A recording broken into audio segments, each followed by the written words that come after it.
Chapter 81, Method of Training. Carousor, do what thou wilt shall be the whole of the law.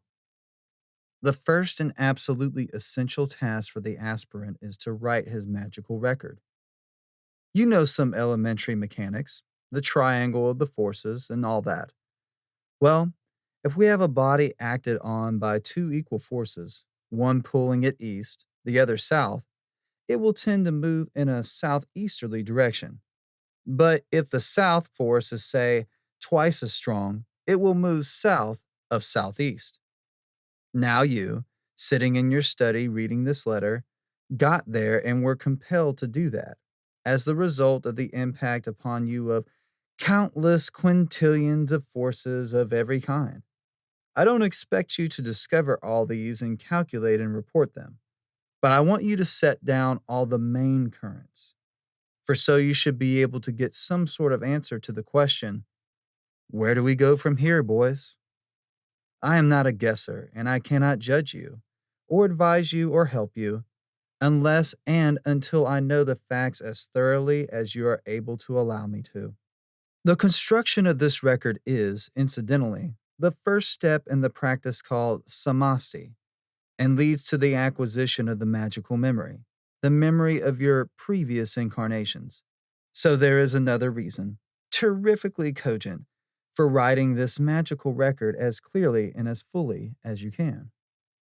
The best explanation of how to set about the task is given in Liber Thrasharb. Some of this sounds rather advanced and technical, but it ought to give you the general idea. You should begin with your parents and the family traditions, the circumstances of your birth and education, your social position, your financial situation, your physique, health, illnesses, your vita sexualis, your hobbies and amusements, what you're good at and what you're not good at, and how you came to be interested in the great work. What has been your previous condition of servitude? Toshafis, sham Rosicrucians, etc. How you found me and decided to enlist my aid. That by itself helps you to understand yourself and me to understand you. From that point, the keeping of the record is quite easy. All you have to do is put down what practices you mean to begin, how you get on with them from day to day, and at intervals, what I have to say about your progress. Remember always that we have no use for piety, for vague chatter, for guesswork. We are as strictly scientific as biologists or chemists. We ban emotion from the start. We demand perception. And, as you will see later on, even perception is not acceptable until we have made sure of its basis by a study of what we call the tendencies. That is all about the magical record. The way is now clear to set forth our method. This is twofold. 1. Yoga, introversion. 2. Magic, extroversion. These are rough but useful connotations. The two seem, at first glance, to be opposed. But when you have advanced a little in both, you find that the concentration learnt in yoga is of immense use in attaining the mental powers necessary in magic. On the other hand, the discipline of magic is of the greatest service in yoga. Let me remark, by the way, that to my mind, one of the greatest beauties and most encouraging confirmations of validity of our system is the matchless harmony of its elements. Always, when we pursue any one path to its end, we find that it has become one with some other path which at the outset appeared utterly irreconcilable with it. Write down that the tearing apart is the crushing together, comes from an actual experience. See Liber 418, The Vision and the Voice, which teams with similar passages and is itself an outstanding example of the unity of the yogic and the magical methods. To study yoga, you have my book 4, part 1, and my 8 lectures on yoga. Then there is Viv Kanada's Raja Yoga and several little known Hindu writers. The latter are very practical and technical, but one really needs to be a Hindu to make much use of them. The former is very good indeed, if you remember to switch off when he slides into sloppiness, which luckily is not often.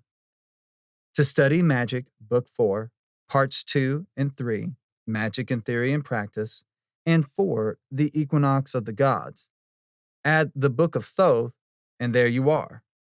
Being furnished with complete armor and armed, he is similar to the goddess.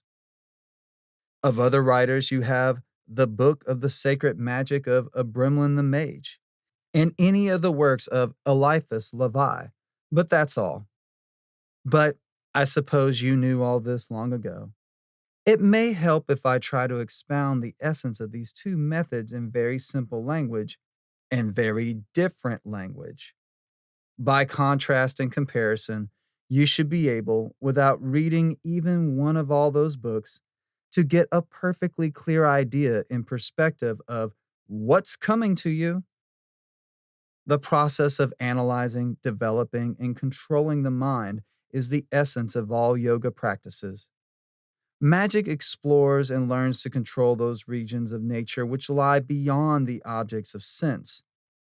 Reaching the highest parts of these regions, called the divine, one proceeds by the exaltation, intoxication, yes, of a sublime sort, of the consciousness to identify oneself with those celestial beings.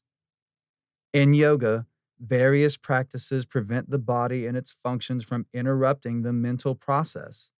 Then one inhibits that process itself. The stilling of thoughts allows one to become aware of mental functions beyond the intellectual. These functions have their own peculiar properties and powers. Each sheath, as one goes deeper, is discarded as unreal. Finally, one apprehends that nothing, which is the only true and real form of existence. But then it does not exist.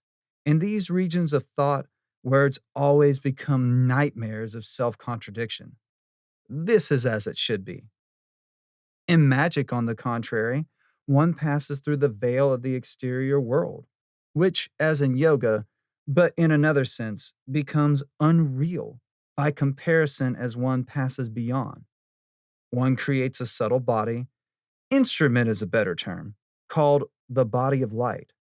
This one develops and controls. It gains new powers as one progresses, usually by means of what is called initiation. Finally, one carries on almost one's whole life in this body of light and achieves in its own way the mastery of the universe. The first step in yoga is keep still. The first step in magic is travel beyond the world of the senses. There. That is the whole business in a nutshell, and expressed so that anyone, however ignorant of the subject, may grasp the essentials. I hope. Love is the law. Love under will. Yours fraternally.